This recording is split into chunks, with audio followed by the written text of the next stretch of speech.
கண்களை மூடுவோம். பரிசுத்தமுள்ள நல்ல பிதாவே, இந்த வேலைக்கு நன்றி. ஆண்டவரும் இரட்சகரும் இயேசுவின் நாமத்தில் அன்பு மகள் இணை போதகர் பீஸ் புனிதா செலுத்தவர்களை உம்முடைய பொறுப்பாத்தில் வைக்கிறோம். ஆண்டவரே, அந்த மகள் கொண்டு வந்திருக்கிற நம்முடைய வார்த்தை இது தேவனுடைய வார்த்தை. வேதம் சொல்லுகிறது, 1 சாமுவேல் 19 அதிகாரம் வார்த்தை சொல்லுகிறது, என் ஊழியக்காரின் ஆவிலிருந்து வருகிற வார்த்தையை நான் அப்படியே நடப்பிப்பேன், அது உங்களுக்கு அப்படியே நடக்கும் என்று கர்த்தர் சொன்னார். அந்த வார்த்தை நிமித்தமாக மகள் மூலமாய் பேசுகிற அந்த வார்த்தையில் எனக்கும் வந்திருக்கிற என் ஜனங்களுக்கும் அது ஆசீர்வாதமாய், இந்த வீடியோவை பார்க்கிற கேட்கிற ஒவ்வொரு மக்களுக்கும் ஆசீர்வாதமாய் அனுகூலமாய் இருப்பதாக இயேசு கிறிஸ்துவின் நாமத்தில் நல்ல பிதாவே, ஆமென், ஆமென். ஹல்லேலூயா, ஹல்லேலூயா, ஹல்லேலூயா.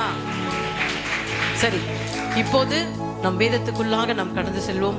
இன்றைக்கு கொடுக்கிற ஆண்டவர் தலைப்பு, இயேசுவின் படமோ அல்லது சிலையோ வைத்துக் கொள்ளலாமா? இயேசுவின் படமோ அல்லது சிலையோ வைத்துக் கொள்ளலாமா? கிறிஸ்துமஸ் பிறந்த நாளை கொண்டாடலாமா? எப்படி கொண்டாட வேண்டும்? கிறிஸ்துமஸ் பிறந்த நாளை கொண்டாடலாமா? எப்படி கொண்டாட வேண்டும்? ஹல்லேலூயா, ஹல்லேலூயா. நாம் வாசிக்க கேட்போம். உபாகமம் 16:22. யாதொரு சிலையும் நீ நிறுத்த வேண்டாம், தேவனாகிய கர்த்தர் அதை வெறுக்கிறார். எல்லாரும் வேதத்தை எடுத்துக்கொள்வோம். உபாகமம் 16:22 வாசிக்க கேட்போம். ஆண்கள் பகுதியில், யாதொரு சிலையும் நிறுத்த வேண்டாம், உன் தேவனாகிய கர்த்தர் அதை வெறுக்கிறார். எதை வெறுக்கிறார்? சிலை வழிபாடுகளை ஆண்டவர் வெறுக்கிறார். இன்றைக்கு அநேகர் குடும்பத்தில் நம்ம என்ன செய்யறோம்? சிலுவையாக மாலையாக போட்டு கொண்டிருக்கிறோம். வீட்டில் சிலுவை வைத்துக் கொள்வோம், அல்லது இயேசுவின் படத்தை வைத்துக் கொள்வோம். இல்லை என்றால் இயேசுவை சிலையாக வடிவமைத்து வைத்துக் கொண்டு அதை என்ன செய்வோம்? அதை நோக்கி பார்ப்போம். ஆனா ஆண்டு சொல்றாரு, அந்த அடுத்த வசனத்தை வாசிக்க கேட்போம். 1 கொரிந்தியர் 3:16, நீங்கள் தேவனுடைய ஆலயமா இருக்கிறீர்கள் என்றும்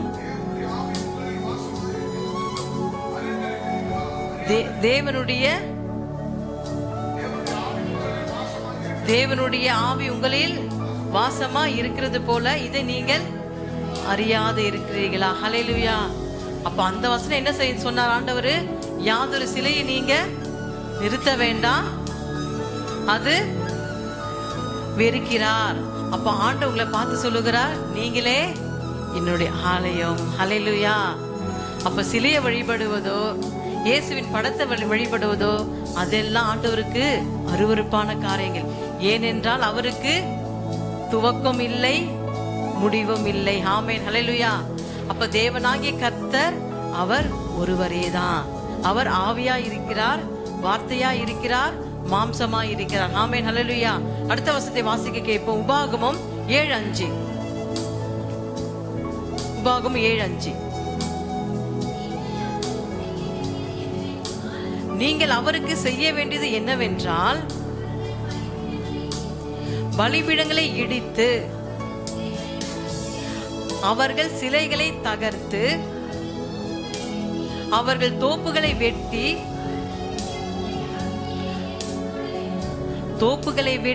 அவர்கள் விக்கிரகங்களை அக்கினினாலே எரித்து போட வேண்டும். ஹல்லேலூயா. கரங்களை தட்டி ஹல்லேலூயா. அப்போ இந்த காலகட்டத்தில் பார்த்தீங்கன்னா, இன்னைக்கு அநேகர் கிராமங்களில் என்ன நடக்குது? திருவிழா வருமா இல்லையா? திருவிழா வரப்படும் பொழுது நம்ம என்ன செய்யறோம்? நம்ம கிறிஸ்தவனாக மாறினாலும் சரி, இன்னும் போல் சொல்வது போல எனக்குள் ஒரு முள் இருந்து கொண்டேதான் இருக்கிறது. அப்ப நமக்குள்ள நம்ம முழுமையா கிறிஸ்தவம் ஆனாலும் சரி, நமக்குள்ள அந்த விக்கிரக ஆராதனை ஒரு சிறு துளி நம்முடைய இதயத்துல இருந்து கொண்டேதான் இருக்கிறது. அது என்னதான் நம்ம அதை விட்டு வெளியே வந்தாலும் சரி, ஆனா அதை விட்டு நம்ம போறதுக்கு மனம் இல்லை. அங்க திருவிழா நடக்கும் போது பழைய சிந்தனைலாம் வரும். ஐயோ, கூழ் வாங்கி குடிச்சோமே, அங்க போய் நின்னோமே, பாட்டு கச்சேரிக்கு போனோமே, இப்ப போக முடியல என்று அப்படியெல்லாம் வருத்தம் வரும். ஆனா என்ன செய்வாங்க? சொந்த பந்தங்களை அழைப்பார்கள். ஆனா அந்த சொந்த பந்தங்கள் திருவிழாக்கு அவங்க வராங்க. ஆனா அவங்க உங்களை அழைப்பாங்க. எங்க ஊர்ல திருவிழா நடக்குது, நீங்க வாங்க சித்தி, வாங்க பெரியமா, வாங்க மாமான்னு சொல்லுவாங்க. அதுக்கு நீங்க போவீங்க. சரி, அவங்க மனசு கஷ்டப்படும். ஆனா என்னைக்காவது ஒரு நாள் ஆண்டோட ஆலயத்துல நடக்கிற இந்த ஆராதனைக்கு அழைத்து வந்தீர்களா? அல்லது கிறிஸ்துமஸ் என்ற ஆண்டோட பிறப்பு வருகிறதே, அதற்கு என்னைக்காவது உன் சொந்த பந்தங்களை அழைத்து கொண்டு வந்தீர்களா? இல்ல புனித வெள்ளி வருகிறது, அல்லது குட் ஃப்ரைடே வருகிறது, அல்லது ஈஸ்டர் வருகிறது, இப்படியாக நமக்கு இருக்கிற இந்த பண்டிகை நாட்களிலே உங்களுடைய சொந்த பந்தங்கள் தொப்புள் கொடி உறவுகளை நம்ம அழைத்து வரோமா? கொஞ்சம் சிந்தித்து பாருங்க. ஆனா நம்ம அவங்களை அழைத்து வர்றது கிடையாது. ஏன்னா இதை பத்தி அவங்களுக்கு தெரியாது. எப்படி ஆண்டவர் சிலுவையில மரிக்கும் பொழுது அங்க 2 கள்ளர்கள் இருந்தார்கள். ஒரு கல்ல என்ன சொன்னா, நீயே உன்னை ரட்சித்துக் கொள்ளு என்று சொல்லுகிறான். இன்னொருத்தர் என்ன சொல்லுகிறான், அவரை எந்த பாவம் அறியாதவர், நம்மெல்லாம் பாவம் செஞ்சவங்க, அவர் எந்த பாவத்தையும் அறியாதவர், அவர் தேவகுமாரன் என்று. அப்ப ஆண்டவர் உங்களோட வருகையில என்னை ஏற்றுக்கொள்வீங்க. அப்போ அங்க ஒரு ஞானசனம் எடுக்காத அந்த நேரத்துல இயேசுவை அறியாத அவன் அந்த நேரத்துல இயேசுவை அறிந்து கொண்டு அவன் பரலோகம் போகும்படியாக ஆண்டவர் அவனுக்கு நிச்சயம் பண்ணுகிறார். இன்ற காலகட்டத்தில் அப்படி பார்க்கும்போது இன்னைக்கு அநேக இந்து மக்கள் இயேசுவை அறியாதவர்கள், இதை பத்தி தெரியாதுதான். ஆனா அவங்களுக்கு அந்த இயேசுவின் பக்தி இருக்கு. கூப்பிட்டா நிச்சயமா வருவாங்க. கடைசி காலத்துல அவங்க ஆண்டவரை ஏற்றுக்கொள்வாங்க. ஆனா நம்ம அதெல்லாம் விட்டுட்டு, அந்த பழையவையெல்லாம் விட்டுட்டு மீண்டும் நம்ம என்ன செய்யறோம்? அதுக்கே திரும்பி நம்ம போறோம். ஹல்லேலூயா. கொஞ்சம் யோசிச்சு பாருங்க. நம்மளோட பண்டிகைக்கு நம்ம அழைக்க மாட்டேன்றோம். ஆனா அவங்களோட பண்டிகை திருவிழாக்கு நம்ம அவங்க கூப்பிட்டா நம்ம அழகா போறோமா இல்லையா? உண்மையா சொல்லுங்க, போறீங்களா இல்லையா? ஆனா இனி வர காலங்கள்ல ஒருத்தரும் போகவே கூடாது. ஆண்டவர் என்ன சொல்லுகிறார்? நீங்கள் அவர்களுக்கு செய்ய வேண்டியது என்னவென்றால், அவர்கள் பலிபீடங்களை இடித்து, அவர்கள் சிலைகளை தகர்த்து, அவர்கள் தோப்புகளை வெட்டி, அவர்கள் விக்கிரகங்களை அக்னினாலே எரித்து போட வேண்டும் என்று ஆண்டவர் சொல்லுகிறார். அப்ப எல்லாவித விக்கிரகங்களும் இன்னைக்கு அநேகர் குடும்பத்துல செத்தவர்கள் போட்டா இருக்கு. நான் எடுக்க வேணான்னு சொல்லல. அம்மா அப்பா மாமியார் இருக்குது. ஆனா அது இருக்கட்டும், அது இருக்கிற இடத்துலயே அப்படியே இருக்கட்டும். அதுக்கு தேவையில்லாம விளக்கு வச்சு ஏத்துவது, மெழுகுவத்தி ஏத்துவது, கற்பூரம் கொளுத்துவது, போட்டோல பைசா வச்சு ஒட்டுவது, இதெல்லாம் நமக்கு ஆண்டவருக்கு அருவருப்பான காரியங்கள். எல்லாவித விக்கிரக தோப்புகளை அவருக்கு முன்பாக எல்லாவற்றையும் வெட்டி அக்னினாலே சுட்டெரிக்க வேண்டும்.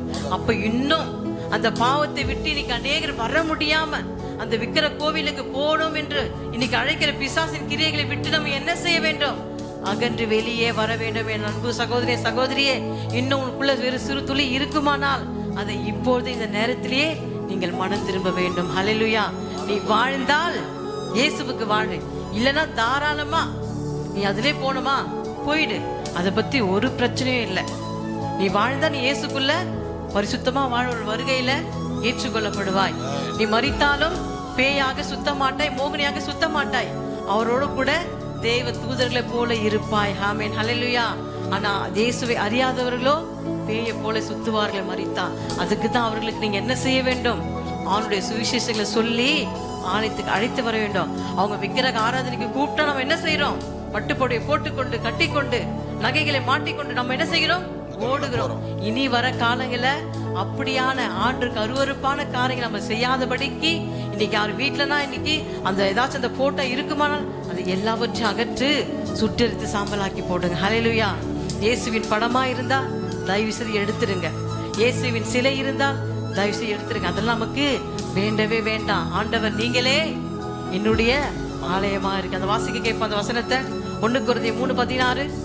நீங்கள் தேவனுடைய, அப்படியே நிறுத்துப்பா, நீங்க சொல்லுங்க, நான் தேவனுடைய ஆலயமா இருக்கிறேன். கரங்களை பிடிச்சு சொல்லுங்க, சொல்லுங்க, நான் தேவனுடைய ஆலயமா இருக்கிறேன். மீண்டும் ஒரு விசை, நான் தேவனுடைய ஆலயமா இருக்கிறேன் என்றும் தேவனுடைய, சொல்லுங்க, தேவனுடைய ஆவி உங்களில் வாசமா இருக்கிறது. ஹல்லேலூயா. வாசமா இருக்கிறது என்றும் நீங்கள் அறியாதிருக்கிறீர்கள். தூங்க வேண்டாம். ஹல்லேலூயா. அப்போ இன்றைக்கு இந்து மக்கள் கூட ஆண்டவர் யார் என்பது, ஆண்டவர் எதற்காக இந்த பூமிக்கு வந்தார், எதற்காக ஜீவனை கொடுத்தார் என்று என்ன செய்கிறார்கள்? அவர்கள் அறிந்து புரிந்து கொள்ளுகிறார்கள். ஆனா நீங்களோ 5 வருடம் விசுவாசியாக இருந்தும் 10 வருடம் விசுவாசியாக இருந்தும் இன்னும் ஆண்டவரை அறியாத போலதான். அதான் ஆண்டவர் சொல்றார், ஆவி உங்களில் வாசமா இருக்கிறது என்றும் அறியாதிருக்கிறீர்களே. அன்பு மக்களே, என் அன்பு சகோதரி சகோதரியே, இன்னும் நீங்க தான் தேவனுடைய ஆலயம். ஆண்டவர் உங்களுக்குள்ளதான் உங்க இதயத்துலதான் வாசம் செய்கிறார் என்பதை ஆமென். நீங்கள் ஒரு நாளும் ஒரு காலம் ஒரு நிமிஷம் மறந்து போவே கூடாது. ஹல்லேலூயா. நீங்களாம் யாரு? தேவனுடைய ஆலயமா இருக்கீங்க. அப்ப நம்ம சிலை வழிபடலாமா? அது இயேசுவின் சிலையாக இருக்கட்டும், அது மாதாவின் சிலையாக இருக்கட்டும், அது மாதாவின் படமாக இருக்கட்டும், அல்லது மாதாவின் அந்த மாலை போடுவாங்களே, அதெல்லாம் நமக்கு தகாது. எல்லாமே நம்ம வெறுத்துச்சு என்று தள்ளி அதை எல்லாவற்றையும் அக்னியாலே சுட்டெரித்து போட வேண்டும். உன் இதயத்துக்குள்ள இருக்கிற சிறு சிறு விக்கிரக ஆராதனைகள், கோவிலுக்கு போகலாமா இல்ல போக கூடாதா? இல்ல திருமணம் நடக்குது அதுக்கு போலாமா போக கூடாதா? தயவு செய்து உன் தொப்புள் கொடி ரத்த உறவுகளாக இருந்தாலும் சரி, அவர்கள் திருமணம் கோவில்களை வீடுகளை நடந்தாலும் சரி, நீங்கள் அதற்கு போகவே கூடாது. ஹல்லேலூயா. வாழ்ந்தாலும் இயேசுவுக்கு, மரித்தாலும் இயேசுவுக்கு. சாகும் போது இதுல பாதி அதுல பாதி இல்லாதபடிக்கு முழு கிறிஸ்தவனாக நீங்க தான் தேவனுடைய ஆலயம் என்று சொல்லி நம்ம மறிக்கிறோமே தவிர, அதுல பாதி இதுல பாதி இருந்தா கர்த்தர் நிச்சயமாகவே நம்மோடு கூட வாசம் பண்ண மாட்டார். ஹல்லேலூயா. பரலோகத்துல இடம் நமக்கு கிடைக்கவே கிடைக்காது. நீ வாழ்ந்தாலும் இயேசுவுக்கா உண்மையா வாழ்ந்துட்டு போனீங்கன்னா அந்த சிறு துளி ஒரு இடமாவது நமக்கு பரலோகத்துல கிடைக்குமே தவிர, நீ பாகாலுக்குள்ள, நீ சிலை வழிபாடுக்குள்ள இருந்தே என்று சொன்னால் நிச்சயமாகவே நீ பாதாளத்தை தள்ளப்படுவாய். ஆண்டவருக்கு அருவருப்பான காரியம் விக்கிரக ஆராதனை, விக்கிர தோப்புகள், அதை எல்லாவற்றையும் வெற்று சங்கரித்து அக்னியிலே போடப்பட வேண்டும். நீ அநேகர் குடும்பத்திலே என்ன இருக்கும்? வாசக்கல்ல அந்த இன்னும் அந்த நாமம் இருக்கும், அந்த படங்கள் இருக்கும், அந்த விக்கிரக படம் இருக்கும். அதெல்லாம் இருக்குமானால் இப்பொழுது அதை போய் எல்லாவற்றையும் செதுக்கி சாம்பலாக்கி அதை போட்டு விடுங்கள். ஹல்லேலூயா. ஹல்லேலூயா. நான் பார்க்க கூடாதென்று சொன்னீரையா, நானும் என் ஜனமும் மீறிவிட்டோமே. நான் பார்க்க கூடாதென்று சொன்னீரையா, நானும் என் ஜனமும் மீறிவிட்டோமே. அருவருப்பை அருவருக்கும் தெய்வம் நீரையா, இந்த ஒரு விசை மட்டும் மன்னிப்பு தாருமையா. அருவருப்பை அருவருக்கும் தெய்வம் நீரையா, இந்த ஒரு விசை மட்டும் மனமிறங்கி மன்னிப்பு தாருமையா. தீலடக்கலாகாதென்று சொன்னீரையா, நானும் என் ஜனமும் மீறிவிட்டோமே. தீலடக்கலாகாதென்று சொன்னீரையா, நானும் என் ஜனமும் மீறிவிட்டோமே. அருவருப்பை அருவருக்கும் தெய்வம் நீரையா, இந்த ஒரு விசை மட்டும் கைகளை தட்டி உற்சாகமாக மன்னிப்பு தாருமையா. தூங்காத ஒருவரும் தூங்காதபடிக்கு அருவருப்பை அருவருக்கும் தெய்வம் நீரையா, இந்த ஒரு விசை மட்டும் மனமிறங்கி மன்னிப்பு தாருமையா. குறிகேட்டு குற்றம் நாங்கள் செய்தோம் ஐயா, அஞ்சனம் பார்த்து உமக்கு அந்நியரானோமே. குறிகேட்டு குற்றம் நாங்கள் செய்தோம் ஐயா, அஞ்சனம் பார்த்து உமக்கு அந்நியரானோமே. அருவருப்பை அருவருக்கும் தெய்வம் நீரையா, இந்த ஒரு விசை மட்டும் மனமிறங்கி மன்னிப்பு தாருமையா.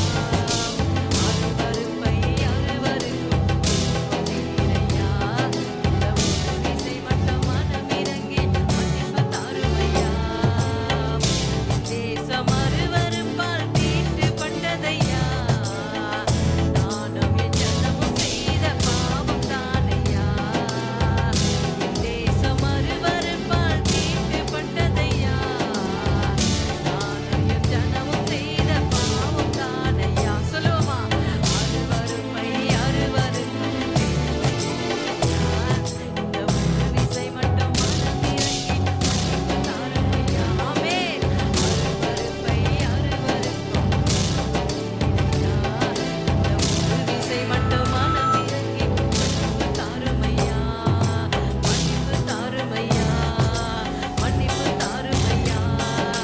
மன்னிப்பு தாருமையா. கரங்களை தட்டி ஹல்லேலூயா. இந்த ஒரு விசை மட்டும் மனமிறங்கி மன்னிப்பு தாருமையா என்று நீங்கள் ஒவ்வொருத்தரும் ஆண்டோட சமூகத்துல நிச்சயமாக கேட்க கடவீர்கள். நமக்குள்ள சிறு சிறு காரியங்கள், அந்த தோப்புகளை வணங்குற காரியங்கள், அந்த தேவையில்லாத விக்கிரக ஆராதனைக்கு போகிற காரியங்கள் எதுவாக இருந்தாலும் கர்த்தருக்கு நீ உண்மையா இருக்கும்போது நிச்சயமாகவே நீ எதை செய்தாலும் செய்யாவிட்டாலும் கர்த்தருடைய வருகையிலே நீ எடுத்துக்கொள்ளப்படுவாய்.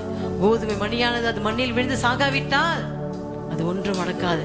அப்படியாக நீ கர்த்தருக்காக எல்லாவற்றையும் சீ என்று வெறுத்து தள்ளும் போது கர்த்தர் நிச்சயமாகவே உன்னை தேடி விடுவார்.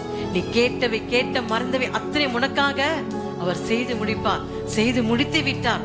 உனக்காக சிலுவைக்கு சென்று அவருடைய கடைசி சொட்டு ரத்தத்தை உனக்காக இங்க இருக்கிற எல்லாருக்காகவும் வருகிற மக்களுக்கு எல்லாருக்காகவும் ஆண்டவர் என்ன செய்தார்? அதை எல்லாவற்றையும் கொடுத்து விட்டார். எல்லாவற்றும் தேவன் உங்களோடு கூட வாசம் பண்ண வேண்டும் என்று சொன்னார். நீங்கள் அவருடைய ஆலயமா இருக்கீங்க. நம்மளுடைய குடும்பத்தில் இருக்கிற எல்லா வித, அது விஜய் படமாக இருக்கட்டும், அது நடிகர் படமாக இருக்கட்டும், இல்ல கட்சிக்கார படமாக இருக்கட்டும், எதுவாக இருந்தாலும் எல்லாவற்றையும் ரிமூவ் பண்ணி அக்கறையிலே சுட்டரிக்கப்பட வேண்டும். ஒன்றே ஒன்றுதான் தேவனுடைய பிரமாணம், தேவனுடைய கட்டளை, தேவனுடைய வார்த்தை. வானமும் ஆண்டவர் படைத்த இந்த பூலோகத்தை, இந்த உலகத்தை படைத்த அது எல்லாம் ஒழிந்து அழிந்து போனாலும் கர்த்தருடைய வார்த்தை ஒரு நாளும் ஒழிந்து போகாது. அது உங்களுடைய இதயத்துல வார்த்தை தான். இயேசு தான் வார்த்தை. அந்த வார்த்தையாகிய இந்த வேதாகம் பட்டகம் உங்க இதயத்துக்குள்ளாக ஆலயமா இருக்கிறீர்கள் என்றும் தேவனுடைய ஆவி உங்களில் வாசமா இருக்கிறது என்றும் அறியாதிருக்கு. ஆமென், ஹல்லேலூயா. அப்போ வான பூமி ஒழிந்தாலும் கர்த்தருடைய வார்த்தை ஒரு நாளும் ஒழியாது. அதெல்லாம் யாருக்குள்ள இருக்குது சொல்லுங்க? எனக்குள் இருக்குது, என் இதயத்தில் இருக்குது. அப்ப இதயத்துல என்ன இருக்க வேண்டும்? ஆண்டவர் மட்டும்தான் இருக்க வேண்டும். ஆண்டருடைய படமோ சிலையோ அல்லது தேவையில்லா விக்கிரக படமோ அது எல்லாவற்றும் நம்ம என்ன செய்ய வேண்டும்? சுட்டெரித்து சாம்பலாக்கி. இன்னைக்கு அநேகர் என்ன செய்யறீங்க? மாதா கோவிலுக்கு போய் கொண்டிருக்கிறார்கள். மாதா கோவிலுக்கெல்லாம் போகவே கூடாது. அவங்க ஒரு பெண், அவங்க ஒரு பாத்திரம். அந்த பாத்திரம் பரிசுத்தமா இருந்தபடியால் அதன் வழியாக கர்த்தருடைய பாவங்களை தீர்க்கும்படியாக இந்த உலகத்துக்கு வந்தாரே தவிர தேவையில்லாமல் மாதாவை கடவுள் என்று சொல்லி நீங்கள் யாவரும் வணங்காதபடிக்கு, மாதா அந்த ஆவி அந்த இது மாலைகள் சரி அதையெல்லாம் போட்டுக்கொள்ளாதபடிக்கு மிக ஜாக்கிரதையாக தேவனுடைய வசனங்களை உங்கள் குடும்பத்தில் நீங்கள் அழகாக எழுதி அதை ஒட்டுங்கள். அநேகர் இன்னைக்கு அநேக இடத்துக்கு போகிறோம், அநேக பொருட்கள் நமக்கு வேண்டியதெல்லாம் வாங்குறோம். அதையெல்லாம் விட்டு விட்டு தேவனுடைய வசனம் எங்க இருக்குதோ அதை கண்டுபிடித்து அதை வாங்கி வந்து உங்க வீட்டிலே மாட்டுங்க. நீ காலையில் எழுந்த உடனே அப்பா நீங்கள் தேவனுடைய ஆலயமா இருக்கீர்கள் என்றும் தேவனுடைய வாவி எங்களில் வாசமா இருக்கின்ற அதை நீங்க வாசித்து கடந்து போகும்போது நிச்சயமாகவே கர்த்தர் உங்களோடு கூட வருவார். ஹல்லேலூயா, ஹல்லேலூயா. எசேக்கியேல் 8:10 வாசிக்க கேட்போம். நான் உள்ளே போய் பார்த்தபோது இதோ சகலவித ஊரும் பிராணிகளும் அருவருப்பான மிருகங்களும் ஆகிய இவைகளில் சொரூபங்களும் இஸ்ரவேல் வம்சாத்தருடைய நரகலான சகல விக்கிரங்களுக்கும் சுவரில் சுற்றிலும் சித்தரிக்கப்பட்டிருந்தன. ஹல்லேலூயா. இன்னைக்கு எத்தனுடைய குடும்பங்களிலே வீட்டிலும் சரி நம்முடைய கதவுகள் வாசல்கள்ல சித்தரிக்கப்பட்டிருக்கதா? அது ஏதாகிலும் இருக்குமானால் அதை எல்லாவற்றையும் சித்தரிக்கப்பட்டிருக்கிற அடுத்த வருஷம் வாசிக்க 8:12. அப்பொழுது அவர் என்னை நோக்கி, மனு புத்திரனே, இஸ்ரவேல் வாசம் பண்ணுறேன் மூப்பர்களின் அந்தகாரத்திலே அவரவர்கள் தங்கள் விக்கிரங்களின் சித்திரம் வினோத அறைகளில் செய்கிறதை நீங்கள் கண்டாயா? கர்த்தர் எங்களை பார்க்கிறது இல்லை, கர்த்தர் தேசத்தை கைவிடார் என்று சொல்லுகிறார்கள் என்றார். அப்படியாக நம் தேசம் கைவிடாதபடிக்கு நம்மை சுற்றி இருக்கிற சுவர்களா இருக்கட்டும், நம்முடைய இருதயமா இருக்கட்டும், நம்முடைய இருதயத்துல என்ன இருக்க வேண்டும்? கர்த்தருடைய வார்த்தை, அவனுடைய வசனம் மாத்திரம் தான் இருக்க வேண்டுமே தவிர தேவையில்லாத சினிமா பாடல்கள், தேவையில்லாத விக்கிரக பாடல்கள், இது எல்லாவற்றும் நம்ம என்ன செய்ய வேண்டும்? அதை மூடு விழா பண்ணி எப்போது நம்ம வீடாக இருக்கட்டும், நம்ம போகிற இடமாக இருக்கட்டும், நீங்க வசிக்கிற இடமாக இருக்கட்டும், அல்லது ஏதாவது நீங்க அந்த என்ன சொல்றது அந்த சிலையெல்லாம் வழிபடுவாங்கல்ல, அந்த விக்கிரக ஆராதனை, அதை சிதைக்கிறது நீங்க வேலை செய்கிறா இருந்தால் அது இப்போதே அதை விட்டு விலகி வெளியே வந்துருங்க. கர்த்தர் நிச்சயமாக உங்களுக்கு வேற வேலையை கண்டிப்பா தருவார். ஆமென், ஹல்லேலூயா. அந்த மாதிரி நமக்கு என்னதான் கோடியை கொடுத்தாலும் அந்த விக்கிரக ஆராதனை வழிகளிலே நம்ம நடவாதபடிக்கு, அந்த பணிவிடை நம்ம செய்யாதபடிக்கு மிக எச்சரிக்கையா கவனமா இருந்து கர்த்தரை எப்போதோட வார்த்தையை நாம் பற்றி கொள்ள வேண்டும். ஹல்லேலூயா. அவர் நமக்கு ஆவியா இருக்கிறார். ஆமென், ஹல்லேலூயா. உபாகம் 4:16-19. அப்போ ஆண்டவர் சந்திர சூரியன் எதற்காக உருவாக்கினார்? அது நமக்காக வெளிச்சமாக நமக்கு உருவாக்கி. இன்னைக்கு அநேகர் என்ன செய்யறாங்க? காலையில் தூங்கி எழுந்த உடனே பல்களை தேய்த்துட்டு சூரிய நமஸ்காரம் செய்யறாங்க. சூரிய பகவானே, சந்திர பகவானே, ஹல்லேலூயா, உங்கள் கண்களை வானத்துக்கு ஏறெடுத்து உங்கள் தேவனாகிய கர்த்தர் வானத்தின் கீழெங்கும் இருக்கிற எல்லா ஜனங்களுக்கும் ஏற்படுத்தின வானத்தின் சர்வ சேனையாகிய சந்திர சூரிய நட்சத்திரங்களை நோக்கி அவைகளை தொழுது சேவிக்க இணங்காதபடிக்கும் உங்கள் ஆத்துமாக்களை குறித்து மிகவும் எச்சரிக்கையாயிருங்கள். ஹல்லேலூயா. அப்ப ஆண்டவர் அவர் படைத்த சூரியனை சந்திரனை கூட வணங்காதபடிக்கு உங்க ஆத்துமா, உங்க சரீரம், உங்க இருதயம், உங்க கண்கள், உங்கள் கரங்கள், கைகள் எல்லாவற்றையும் எப்படி சொல்றார் ஆண்டவர், நோக்கி அவைகளை தொழுது சேவிக்க இணங்காதபடிக்கும் உங்கள் ஆத்துமாக்களை குறித்து மிகவும் எச்சரிக்கையாருங்கள். ஹல்லேலூயா. அப்போ ஒரு சூரிய சந்திரனை பார்த்தே நீ வணங்காதபடிக்கும் ஆத்துமா எச்சரிக்கையா இருக்க வேண்டும் என்று சொல்கிறாரே. நீ கண்ணிக நம்ம என்ன செய்யறோம்? துணிகரமா ஒரு கோவிலில் நடக்கிற அந்த விக்கிரக ஆராதனை திருமணத்துக்கு நம்ம போகிறோம், நம்முடைய கரங்கள் போகிறது, நம்முடைய கால்கள் போகிறது. அப்ப ஆண்டவங்க என்ன சொல்றாரு? ஆத்துமாக்களை குறித்து மிகவும் எச்சரிக்கையா இருங்க. அந்த எச்சரிப்பு சத்தத்தை நம்ம என்ன செய்யறோம்? அதை விட்டுட்டு அவர் சொன்னா சொல்லட்டும், அவர் தான் சொல்றார், நாங்க சொல்லலை, கர்த்தருடைய வார்த்தை உங்களை எச்சரித்து கொண்டு கடைசி நாட்களே. அப்ப மிக நம்ம கவனமாக இருந்து, என்னதான் நமக்கு உறவாக இருந்தாலும் சரி, அந்த பக்கமே தலை வச்சு படுக்காம அவங்களுக்கு செய்ய வேண்டிய முறைப்பாடுகளை கிஃப்ட் நம்ம எங்கே கொண்டு போய் கொடுக்க வேண்டும்? வீட்டில் கொடுக்கணுமே தவிர அவங்க இனத்துக்கு நம்ம இணையவே கூடாது. அவங்க தான் நம்ம இனத்துக்கு வந்து இணைய வேண்டுமே தவிர நம்ம அவர்களுக்கு போகாதபடிக்கு மிக கவனமா இருந்து மிக எச்சரிக்கையா இருக்க வேண்டும். ஹல்லேலூயா, ஹல்லேலூயா. எகிப்திலே எத்தனை வாதைகள் வந்தது? 10 வாதைகள் வாசித்தமே. வண்டு, பேனு, முதல, தவளை. அப்ப தண்ணீர்ல கோல் அடி என்று மோசே சொல்லும் போது ஆண்டவர் அந்த தண்ணீர் அடித்த உடனே அது ரத்தமா மாற்றியே. ரத்தம் மாற்றி தெரியுமா? அது உள்ள அவங்களுடைய தெய்வமாகிய முதலை. அத ஊரும் பிராணிகள் எல்லாம் அவங்களுக்கு அந்த நாட்கள தெய்வம். முதல தெய்வம், தவளை தெய்வம், பூனை தெய்வம், புலி தெய்வம், பேனு, வண்டு, இது எல்லாமே வெட்டுக்கள் எல்லாமே அவர்களுக்கு, பார்வோன் ராஜாவுக்கு அது தெய்வமா இதை வணங்கி கொண்டிருந்தார்கள். அப்போ அந்த தெய்வமாக அந்த முதல்ல என்ன செஞ்சது? அந்த தண்ணி உள்ளே இருந்தது. தண்ணி உள்ளே இருந்து அந்த தண்ணீரை பாதுகாத்துன்னு அவன் நினைத்தான். ஆனா கர்த்தர் அவனுடைய கண்ணை குருடாக்கும்படியாக, அவனுடைய இருதயத்தை கடினப்படுத்தும்படியாக அது தண்ணீரை கோல அடித்த உடனே அது ரத்தமா மாறியே ரத்தமா மாறிற்று.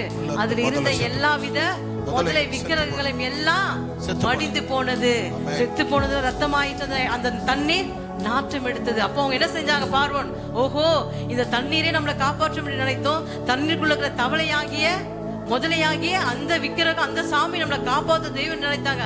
ஆனா அது காப்பாற்றவில்லை. வானத்தை பூமியை உண்டாக்கின கர்த்தர் ஒருவரே ஜீவ ஊற்று. ஹல்லேலூயா. கரங்களை தட்டி ஹல்லேலூயா, ஹல்லேலூயா. எந்த தெய்வத்தை அவன் வணங்கினானோ அதே தெய்வத்தை வெறுக்கும்படியாக கர்த்தர் அந்த நைல் நதியை ரத்தமாக மாற்றினார். அதில் இருந்த எல்லா முதலைகளும் செத்து போயிற்று. யாரெல்லாம் அவனுக்கு காவலாக இருந்ததோ அதை எல்லாவற்றையும் அதை வைத்தே அந்த முழு தேசத்தை ஆண்டவர் கொண்டு போட செய்தார். ஹல்லேலூயா. அப்படியாகத்தான் எல்லாவற்றையும் உருவாக்கின அவர், அவர்களை ஏற்றுக்கொண்ட பழி அவர்களுக்கே திரும்பி போனது. ஆமென். ஹல்லேலூயா. இனி வர காலம் நம்ம என்ன செய்யக்கூடாது? ஒரு நாளும் முழு கிறிஸ்தவனாக நீங்க இன்னைக்கு ரட்சிக்கப்பட்டிருக்கலாம் அல்லது 10 வருஷம் ரட்சிக்கப்பட்டிருக்கலாம். நீ எத்தனை வருஷம் அது முக்கியமல்ல. வாழ்ந்தாலும் ஒரு நாள் இயேசுவுக்கு உண்மையாக வாழுங்க. எல்லாவித விக்கிரக ஆராதனை விட்டொழித்து, இப்ப திருவிழா நாட்கள் வரும், அதுக்கெல்லாம் நம்மளை கூப்பிடுவாங்க சொந்த பந்தங்கள், இல்ல அவங்க வீட்டுக்கு வர கேட்பாங்க, தயவு செய்து நீ வரவும் வேண்டாம், நான் வரவும் மாட்டேன், கர்த்தர் ஒருவரே எனக்கு தெய்வம். ஹல்லேலூயா. இயேசு எனக்கு போதும். அப்படி ஒதுக்குனாலும் பரவாயில்ல. அவங்க நீ நோய் வாய்ப்படும் அவங்க வந்தாங்களா? நீ கஷ்டப்படவும் சொந்தம் வந்துச்சா? சொல்லுங்க. யாரும் வரல, உன்னை தேடி இயேசு வந்தார். ஹல்லேலூயா, ஹல்லேலூயா. அங்கே ஒரு நெடுஞ்சாலை வழி இருக்கும், அது தூய வழி. அங்கே ஒரு நெடுஞ்சாலை வழி இருக்கும், அது தூய வழி. தீட்டுப்பட்டோர் அதன் வழியாய் கடந்து செல்வதில்லை. தீட்டுப்பட்டோர் அதன் வழியாய் கடந்து செல்வதில்லை. மீட்கப்பட்டோர் அதன் வழியாய் கடந்து செல்வார்கள். மீட்கப்பட்டோர் அதன் வழியாய் கடந்து செல்வார்கள். அஞ்சாதிருங்கள், திடன் கொள்ளுங்கள், ராஜா வருகிறார், இயேசு ராஜா வருகிறார், ராஜா வருகிறார். தனது கைகளை தட்டி தளர்ந்து போன கைகளை திடப்படுத்துங்கள். தள்ளாடு முழங்கால்கள் உறுதிப்படுத்துங்கள். தளர்ந்து போன கைகளை திடப்படுத்துங்கள். தள்ளாடு முழங்கால்கள் உறுதிப்படுத்துங்கள். அஞ்சாதிருங்கள், தேவன் கொல்லுங்கள். அஞ்ச மாட்டோம். ராஜா வருகிறார். இயேசு ராஜா வருகிறார். ராஜா வருகிறார். சொல்லுவோம், வாய்களை திறந்து. இயேசு ராஜா வருகிறார். ராஜா வருகிறார். இயேசு ராஜா வருகிறார்.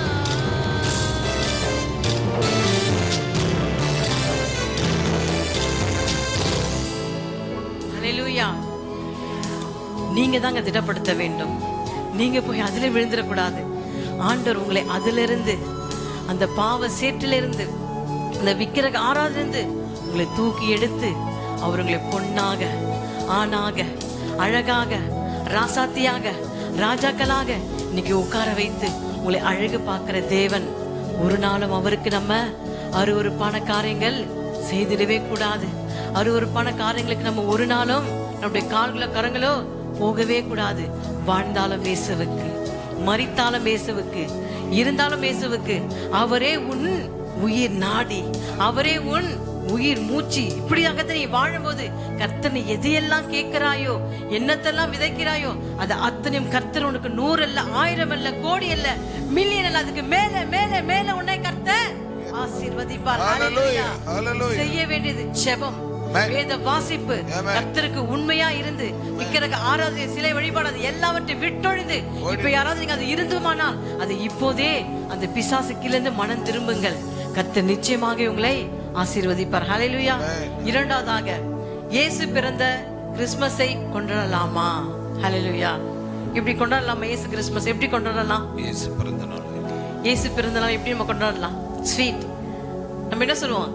டிசம்பர் 25 வந்தாலே கேரல்ஸ்ப்பா, கேரல்ஸ் வந்தாலே கேக், கேக் வந்தாலே பிரியாணி, மிச்சர், டீ, காபி என்று கேரல்ஸுக்கு போனா நிறைய டீ காபி தருவாங்க. அப்பா சாப்பிட முடியாதுன்னு சொல்லி அதுதான் நம்மளுடைய வாழ்க்கையில அது பழக்க வழக்கமாயிடுச்சு. கிறிஸ்துமஸ் வரப்போகுது, கிறிஸ்துமஸ் வரப்போகுது. இப்போ இன்னும் 6 மாசத்துல கிறிஸ்துமஸ் வரப்போகுது. கிறிஸ்துமஸ் வரதான் போகுது. ஆனா அந்த கிறிஸ்துமஸ் ஆண்டவர் மாம்சமாகி, அவரோட வார்த்தை மாம்சமாகி இப்படி வெளிப்பட்டது, ரட்சிப்பு வழியாக. ஹல்லேலூயா. கிறிஸ்துமஸ் என்றால் பிரியாணி மாத்திரமல்ல, ஸ்வீட் கேக் மாத்திரமல்ல, அநேகருக்கு அவருடைய ரட்சிப்பை சொல்வதுதான் கிறிஸ்துமஸ் பிறப்பு. ஹல்லேலூயா. கரங்களை தட்டி ஹல்லேலூயா. இன்னைக்கு இந்துக்களா இருக்கட்டும் என்ன செய்கிறார்கள்? கிறிஸ்துமஸ் வந்துச்சுப்பா, பக்கெட் பிரியாணி தானா, கேக்கு தானா அப்படி என்று அவங்க உள்ளத்துல கிறிஸ்துமஸ்னா கேக்கு, பிரியாணி இதுதான் பதிஞ்சதே தவிர, கிறிஸ்துமஸ் என்றால், கிறிஸ்துவின் பிறப்பு என்றால் ஆணுடைய சுவிசேஷம். அவர் எனக்காக பிறந்தார், என் பாவத்துக்காக பிறந்தார், என்னுடைய எல்லாவித கிரியைகள் போக்கும்படியாக பிறந்தார், நான் நன்றாக வாழும்படியாக இயேசு பிறந்தாரே தவிர, கிறிஸ்துமஸ் என்பது அது ஒரு வெறுமையான காரியம் அல்ல. இன்னைக்கு உலக நாடு முழுவதுமாக அந்த கிறிஸ்துமஸ் 1ஆம் தேதி வந்து விட்டாலே ஆட்டம்தான், பாட்டம்தான், கொண்டாட்டம் தான். ஏனென்றால் கிறிஸ்து இன்றைக்கு உலகத்துல பிறக்காவிட்டால் ரட்சிப்பு யாருக்கும் கிடையாது. கரங்களை தட்டி ஹல்லேலூயா, ஹல்லேலூயா. கிறிஸ்துவின் பிறப்பு தான் நமக்கு யாவருக்கும் ரட்சிப்பை அதன் மூலமாக கொண்டு வந்தது. இன்னைக்கு கிறிஸ்து பிறக்காவிட்டால் நம்ம கிடையாது. நம்ம பிசாசு பிடியிலே மடிந்து அப்படியே சாம்பலாய் அக்னியிலே சுட்டரிக்கப்பட்டிருப்போம். ஆனா நம்ம அப்படி போக கூடாதபடிக்கு அந்த விக்கிரக தோப்புகளிலே இருந்து ஆண்டவர் நம்மளை அழகாக தூக்கி எடுத்தார் என்று சொன்னால், அவர் பிறப்பு இல்லாமல் ஒன்றும் இல்லை. இயேசு கிறிஸ்துடைய பிறப்பு நமக்கு வந்ததுனாலதான், இந்த பூமியில வந்ததுனாலதான். ஏன்னா அவர் அசுத்தமான மாட்டு தொழுவம் எப்படியா இருக்கும்? அசுத்தமா இருக்கும், நாற்றமா இருக்கும். அவர் வறுமையின் ரூபம் எடுத்து அந்த நாற்றத்திலே அவர் பிறந்தார். அப்ப மனிதனாகிய நம்முடைய பாவமாகிய அந்த நாற்றத்தாகிய அந்த இதயத்தில் இருக்க அந்த எல்லாவித நாற்று போகும்படியாக ஒவ்வொரு இதயத்தில் ஆண்டவர் பிறந்தார். உன் நாற்றத்தை போக்க, உன் அசுத்தத்தை போக்க அவர் அசுத்தமான அந்த இடத்திலே அவரை கிடத்தி வைத்தார்கள். ஹல்லேலூயா. வாசிக்க கேட்போம். லூக்கா 2ஆம் அதிகாரம் 15ஆம் வசனத்தை வாசிக்க கேட்போம். தேவ தூதர்கள் அவர்களை விட்டு பரலோகத்துக்கு போன பின்பு, தேவ தூதர்கள்னா ஆண்டவர் பிறந்த உடனே தேவ தூதர்கள், லட்சக்கணக்கான தேவ தூதர்கள் இறங்கி அவரை பாடி சோத்தரித்து துதித்த மகிமைப்படுத்தினார்கள். ஹல்லேலூயா. கரங்களை தட்டி. அப்ப நம்ம டெய்லியும் மகிமைப்படுத்துறோமா? ஒவ்வொரு நாளும் ஆண்டவர் எனக்கு பிறக்கலன்னா, அவர் இந்த பூமியிலே அவதாரம் எடுக்கலன்னா, அவர் இந்த பூமியிலே பிறக்காவிட்டால் நான் இன்னைக்கு எப்படி இருந்திருக்க கூடும் என்று சொல்லி நம்ம என்ன செய்ய வேண்டும்? ஒவ்வொருத்தரும் ஒவ்வொரு நிமிஷம் ஒவ்வொரு நாளும் கர்த்தரை தேவ தூதர்களை போல பாடி பாடி துதித்து மகிமைப்படுத்த வேண்டும். இன்றைக்கும் இந்த நிமிஷம் வரைக்கும் பரலோகத்துல தேவ தூதர்கள் இயேசுவோட பிறப்பை சொல்லி சொல்லி பாடி மகிழ்ந்து கொண்டிருக்காங்க. வேதத்திலே பார்க்கிறோம். ஹல்லேலூயா. தேவ தூதர்கள் அவர்களை விட்டு பரலோகத்துக்கு போன பின்பு தேவ தூதர்கள் வந்து அவரை பாடி கீர்த்தனம் செய்து மகிமைப்படுத்தி பரலோகத்துக்கு போன பின்பு மேய்ப்பர்கள் ஒருவரை ஒருவர் நோக்கி, நாம் பெத்லகேம் என்னும் ஊருக்கு போய் நடந்ததாக கர்த்தரால் நமக்கு அறிவிக்கப்பட்ட இந்த காரியத்தை பார்ப்போம் வாருங்கள் என்று சொல்லி, அடுத்த வசனம் 16, தீவிரமாய் வந்து மரியாதை யோசேப்பையும் முன்னணியிலே இடத்திருக்கிற பிள்ளையை கண்டார்கள். அப்ப நாற்றமாகிய அசுத்தமாக இருக்கிற அந்த மாட்டு தொழுவத்திலே இயேசுவை கலைத்து வைத்தார்கள். அப்ப நம்ம நாற்றமாக இருந்தோமே, சேற்றில வாழ்ந்து கொண்டு இருந்தோமே, பாவத்தில் இருந்தோமே, நோயின் பிடியில் இருந்தோமே, நம்மளை தேடி வந்து நமக்காக பிறந்தவரை நம்ம துதிக்கிறோமா? நேரத்துக்கு வந்து ஆண்டவர் ஆராதனை செய்யறோமா? இல்ல, நேரத்துக்கு வருவது கிடையாது. அந்த கிறிஸ்துமஸ் நாட்களிலே புடவைகளை உடுத்து கொண்டு லேட்டா தான் வருமே தவிர, அந்த கிறிஸ்துமஸ் நாட்களை நமக்காக பிறந்த அந்த நன்னாளை சந்தோஷமாக கொண்டாட நமக்கு நேரத்துக்கு ஆலயத்துக்கு வருவதில்லை. இனி வர காலங்களில் யாராக இருந்தாலும் சரி, சிறியோர் முதல் பெரியோர் கிறிஸ்துமஸ் 8 மணி ஆராதனை என்றால் இங்க இருக்கிற எல்லாரும் அந்த 8 மணிக்குள்ளாக இருக்க வேண்டும்.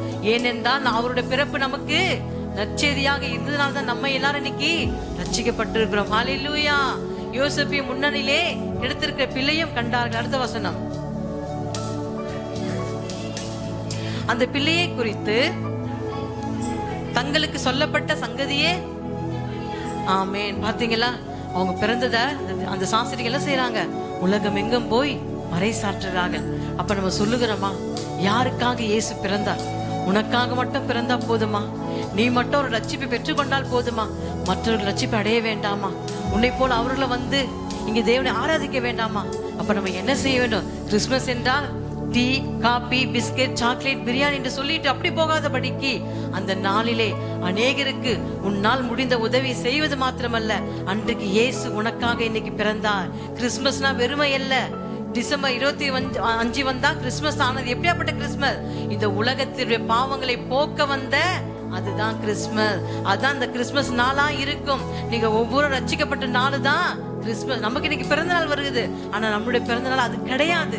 நம்முடைய பிறந்த நாள் எது என்றால், இயேசு என்றைக்கு இந்த பூமியிலே பிறந்தாரோ அன்றைக்கு தான் அவருடைய பிறப்பின் மூலமாக நம்முடைய இதயம் ரட்சிக்கப்பட்டது. ஹல்லேலூயா, ஹல்லேலூயா. அந்த பிறப்பின் மூலமாக தான் அவருடைய ரட்சிப்பை பெற்றுக்கொண்டது போல நீங்களும் என்ன செய்ய வேண்டும்? அநேகருக்கு போய் பறைசாற்ற வேண்டும். பாவத்தில் விழுந்த நம்மை மீட்டு ரட்சிக்கவே பிறந்தார். பாவத்தில் விழுந்த நம்மை மீட்டு ரட்சிக்கவே பிறந்தார். சாபங்களை ஏற்றுக்கொண்டு நம் துயரங்களை சுமந்தார். பாவங்களை ஏற்றுக்கொண்டு நம் துயரங்களை சுமந்தார்.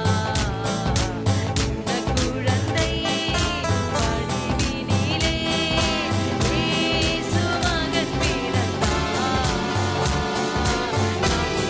உள்ளம் மகிழ்ந்திடவே அவர் பாதம் பணிந்திடுவோம்.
கேக்கா பிரியாணியா?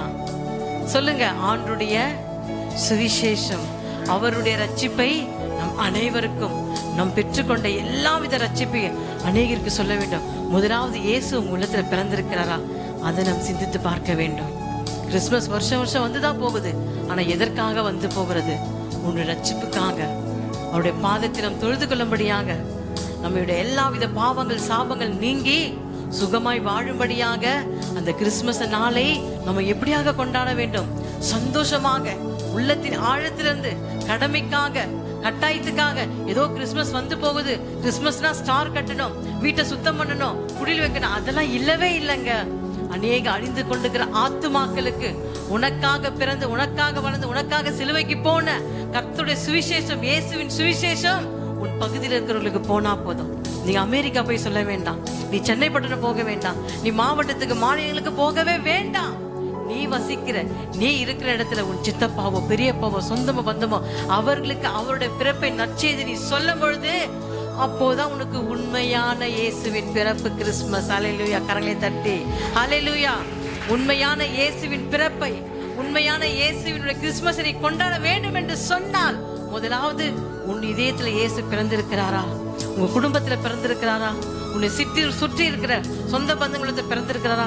இல்ல வேலை ஸ்தலமா, இல்ல பள்ளியா, காலேஜா, ஸ்கூலா, எங்க இருந்தாலும் சரி, அவருடைய நற்செய்தியாகிய இயேசுவின் கிறிஸ்துமஸ் அந்த பிறப்பை நீ சொல்லும் பொழுது அதுதான் உண்மையான கிறிஸ்துமஸ் நாளா ஆகும். ஹல்லேலூயா, ஹல்லேலூயா. அப்படி நீங்க செய்யும் போது நிச்சயமாக கர்த்தர் உங்களை அளவில்லாமல் ஆசீர்வதிப்பார். 18 வாசிக்க கேட்போம். மேய்ப்பராலே தங்களுக்கு சொல்லப்பட்டதை கேட்ட யாவரும் அவைகளை குறித்து ஆச்சரியப்பட்டார்கள். 19 வாசிக்க கேட்போம். தன் இதயத்தில் வைத்து சிந்தனை பண்ணினார். ஹல்லேலூயா. அவர் ஒரே பேரான குமாரனை விசுவாசிக்கிற எவனோ அவன் கெட்டு போகாமல் நித்திய ஜீவனை அடையும்படியாக இவ்வளவாய் தந்தருளினார். ஹல்லேலூயா. நம்ம நித்திய ஜீவன் அடையும்படியாக, ஆக்கினை தீர்ப்பு நித்திய ஜீவனுக்குள்ள போகாதபடிக்கு நித்திய ஜீவன் நமக்குள்ள வரும்படியாக இயேசு ஒவ்வொருத்தருக்காக பிறந்திருக்கிறார். ஒவ்வொரு குடும்பத்துல பிறந்திருக்கிறா, உங்களுடைய குடும்ப சங்கத்துல பிறந்திருக்கிறா, உங்க சொந்த பந்த மத்தியில பிறந்திருக்கிறா. அது நம்ம தான் போய் சொல்ல வேண்டும். அதுதான் உண்மையான கிறிஸ்துவின் பிறப்பு. இந்த பிறப்பை சொல்லும் பொழுது அது கிறிஸ்துமஸ் நாளா இருக்கும். அந்த நாட்களில் ஏழை எளிய மக்களுக்கு நீ என்ன செய்யும் போது, ஒரு துண்டு கேக்கு கொடுக்கும் போது, கொஞ்சம் பிரியாணி கொடுக்கும் போது எப்படி சொல்லி கொடுக்கணும்? எங்களுக்கு கிறிஸ்துமஸ் இந்தாங்க, அப்படி சொல்லக்கூடாது. கிறிஸ்துமஸ் இயேசு உனக்காக பிறந்திருக்கிறார். உன்னுடைய பாவங்களுக்காக, உன்னுடைய நோய்களுக்காக, உன் சாபங்களுக்காக இன்று பிறந்தனால தான் நாங்க இன்னைக்கு சந்தோஷமா கொண்டாடி இன்னைக்கு நாங்க பிரியாணி சாப்பிடுறோம். நாங்க பிரியாணி சாப்பிடுறோம் டெய்லி. ஆனா இந்த விசேஷமான நாள், அவர் பிறந்த நாள், அவர் எனக்காக பிறந்தார். இன்னைக்கு நான் நல்லா இருக்கிறேன், நான் நல்ல உத்தியோகத்தில் இருக்கிறேன், நல்லா வீட்டோடு வாசலோடு பொண்ணோடு பொருள் இதுக்கு காரணம் இயேசுவின் பிறப்பு தான். அவர் இந்த பூமிக்கு பிறந்ததுனால தான் இந்த உலகத்துக்கே முழு ரட்சிப்பு வந்தது. ஹல்லேலூயா, ஹல்லேலூயா. அடுத்து வாசிக்க கேட்போம். யோவான் 1:14. அந்த வார்த்தை மாம்சமாகி கிருபையினாலும் சத்தியத்தினாலும் நிறைந்தவராய் நமக்குள்ளே வாசம் பண்ணினார். அவருடைய மகிமையை கண்டோம்.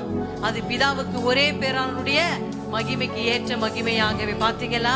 அவர் ஒரே பேரான குமாரனை எப்படி வார்த்தை மாம்சமாகி கிருபையினாலும் சத்தியத்தினாலும் நிறைந்தவராய் நமக்குள்ளே வாசம் பண்ணினார். சத்தியத்தினாலும். அப்ப என்னதான் இருக்கு? அவருடைய வார்த்தை மட்டும்தான். அவருடைய சிலையோ அவருடைய படமோ சிலுவையோ அல்ல. அவருடைய சுத்தமான அந்த வார்த்தை நமக்குள்ளே எப்படி வாசம் பண்ணினார். அவருடைய மகிமை கண்டோம். அவருடைய மகிமை, அற்புதங்கள், அதிசயங்கள் நம்ம இன்னைக்கு நல்லா இருந்தது காரணமே அவருடைய கிறிஸ்துவின் பிறப்பு. அந்த வார்த்தை மாம்சமாகி மரியாள் மூலமாக, மரியாள் என்பது ஒரு பாத்திரம், நல்லா புரிஞ்சு கொள்ளுங்கள். வார்த்தை மாம்சமாகி தான் வந்தது. ஹல்லேலூயா. அவள் புருஷனை அறியாதிருந்தாள்.